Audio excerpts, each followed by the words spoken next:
Good afternoon guys, this is Gaurav और आज मैं आपके लिए दोबारा से करंट अफेयर्स की सीरीज़ लेके आ चुका हूँ। आज है 22 जून। तो चलिए आज की पहले क्वेश्चन से स्टार्ट करते हैं। आज ये इस हफ्ते की लास्ट क्लास होने वाली है क्योंकि संडे को ऑफ रहता है, तो मंडे को दोबारा से रेगुलर हो जाएगी क्लास। ठीक है गाइस, तो आज के क्वेश्चन से स्टार्ट करते हैं। Who has topped the Sustainable Development Report released by United Nations Sustainable Development Solution Network recently? मतलब किस कंट्री ने टॉप करा है सस्टेनेबल डेवलपमेंट में, किसके रिपोर्ट के द्वारा? United nation sustainable development solution network के द्वारा। तो सबसे ऊपर कौन सी कंट्री आ गई है? ये आ गई है फिनलैंड। फिनलैंड की कैपिटल क्या है? हेलेंस्की। स्वीडन की क्या है? स्वीडन की क्या है? बर्न। डेनमार्क की क्या है? कोपनहेगन। और जर्मनी की क्या है? बर्लिन। ठीक है, सॉरी, स्वीडन की स्टॉकहोम से गाइस। बर्न तो स्विट्जरलैंड की होती है। Sorry for this mistake guys. Sweden की क्या होती है? स्टॉकहोम से होती है। और बर्न जो होती है स्विट्जरलैंड की होती है। ठीक है गाइस, अगले क्वेश्चन में चलते हैं। Recently the Asahi glass foundation of Japan has announced to give the blue planet award to whom. मतलब इनमें से किसको? आयशा ग्लास फाउंडेशन है वो किसको ब्लू प्लैनेट अवार्ड देना चाहता है? तो इनमें से किसको देना चाहता है? IPBES को। ये याद रखना, ये इंपॉर्टेंट करंट अफेयर्स है। ठीक है, क्योंकि एक 3 से 4 क्वेश्चन तो जरूर करंट अफेयर्स के क्वेश्चन पूछे जाते हैं आजकल एग्जाम में। ठीक है गाइस, अगले क्वेश्चन पे चलते हैं। India's diagnosed technology TrueNet which was recently praised by World Health Organization related to what?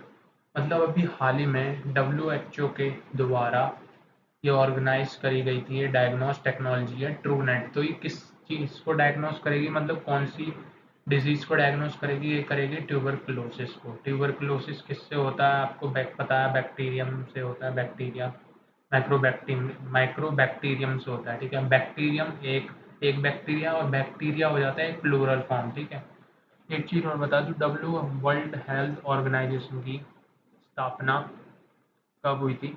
1948 में हुई थी। और अभी ये इसका हेडवार्टर कहाँ है? जिनेवा, स्विट्जरलैंड में है। जो मलेरिया किससे होता है? प्रोटोजोआ, यानी कि मच्छर के काटने से होता है। तो ये किस मच्छर के काटने से होता है? तो ये होता है तुम्हारा फीमेल एनोफिलीज। और डेंगू किससे होता है? अगला वाला डेंगू किससे होता है? ये याद रखना, फीमेल ही ज़्यादातर रोल होता है, ज़्यादातर।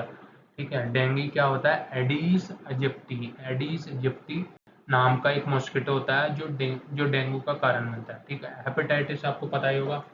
इसमें एक तरीके से लीवर पे अटैक होता है, लीवर आपका बहुत ही ज़्यादा इसमें डैमेज हो जाता है। ठीक है गाइस, अगले क्वेश्चन पे चलते हैं। According to the Digital News Report 2024 of Reuters Institute, which is the most trusted news brand in India।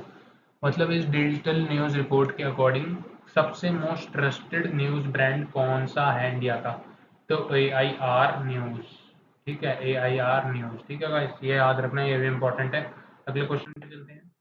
Who has recently launched the e-flow monitor system? E-flow monitoring system मतलब ई flow यानी कि electronic flow. Flow मतलब किसका flow करवाना चाह रहे हैं? Water का फ्लो, क्योंकि फ्लो करने के लिए तो फ्लूइड होना चाहिए। वाटर भी फ्लूइड ही है एक तरीके का।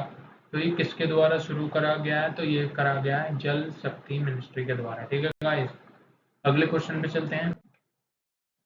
Who has recently been appointed as the Lok Sabha Pro Tem Speaker by President Draupadi Murmu? अभी हाल ही में प्रोटम स्पीकर किसको अपॉइंट कर दिया गया है? किसके द्वारा करा गया? प्रेसिडेंट द्रौपदी मुर्मू जी के द्वारा। तो ये क्या है? भारत भारत रूहरी महतब। भारत रूहरी महतब। आप स्पेलिंग देख लेना गाइस, थोड़े से मिस प्रोनाउंस हो रही है। मैं एक चीज़ और बता दूं, प्रोटम स्पीकर कब यूज़ करता है? मतलब प्रोटम स्पीकर का यूज़ कब होता है? या तो कोई जो हमारे स्पीकर हैं वो अब्सेंट हो जाते हैं या उन्हें निकाल दिया गया, तो उसके उनकी जगह पर यहाँ एक तरीके से उनका सब्स्टिट्यूट होता है एक तरीके से। और ये हमारे संविधान में भी दिया गया है। तो ये कौन से आर्टिकल में दिया गया है? 94 आर्टिकल में। और 93 में क्या दिया गया है? Speaker of the parliament and the deputy speaker of the parliament, यानी कि 93 में दोनों दे दिए गए हैं वो नॉर्मल वाले। और प्रोटम स्पीकर किस में दिया गया है? 94 में। ठीक है गाइस, अगले क्वेश्चन पे चलते हैं। Where has the bioluminescent mushroom species फालोबा बोलिटस मैनीपुलरेसिया, ऐसी नाम होते हैं अजीब से, हैज बीन डिस्कवर्ड रिसेंटली, मतलब हाल ही में इस मशरूम की स्पीसीज को डिस्कवर्ड करा गया है। तो वहाँ कहाँ करा गया है? वो केरला में करा गया है। केरला की कैपिटल क्या है? तिरुवनंतपुरम। ठीक है, अगले क्वेश्चन पे चलते हैं गाइस, और ये बहुत इंपॉर्टेंट है, ये इसका नाम याद रखना थोड़ा सा, ठीक है। मशरूम की स्पीसीज है, ठीक है। अगले क्वेश्चन पे चलते हैं। Who recently took the first hattrick of T20 world cup, मतलब किसने फर्स्ट हैट्रिक बना ली है T20 वर्ल्ड कप में 2024 में? तो वो कौन है? PAT Cummins. पैट क्यूमिंस, ठीक है गाइस। अगले क्वेश्चन पे चलते हैं। When was world music day 2024 celebrated recently? तो ये कब करा गया? 21 जून को करा गया, यानी कि कल करा गया। और आपको कल पता होगा, कल इंटरनेशनल योगा डे भी था, वो भी बहुत इंपॉर्टेंट डे है, तो उसको भी याद रखना, ठीक है गाइस। अगले क्वेश्चन पे, लास्ट क्वेश्चन पे चलते हैं। Recently Sumit Nagal was the runner up in Perugia challenger, where was Perugia challenger organised? ठीक है, तो ये कौन सी कंट्री में रहे? इटली में, ठीक है।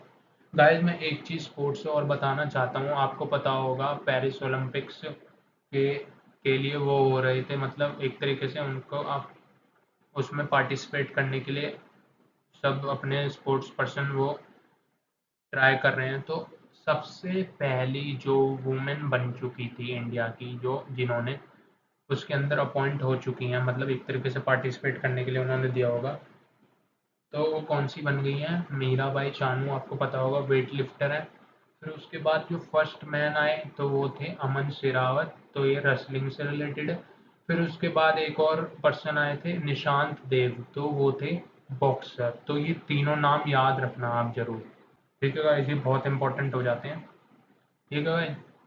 तो आज गाइस, आज के लिए इतने ही क्वेश्चन थे, एंड आप इन्हें अच्छे से नोट कर लीजिएगा और अच्छे से पढ़िएगा ध्यान से। एक बार आप ओवरव्यू कर लेंगे ना इन्हें, तो आपको आसानी से याद रहेंगे, दिमाग में एकदम से रिकॉल हो जाएंगे, ठीक है गाइस। आज के लिए इतना ही। Okay, thank you, goodbye and stay safe.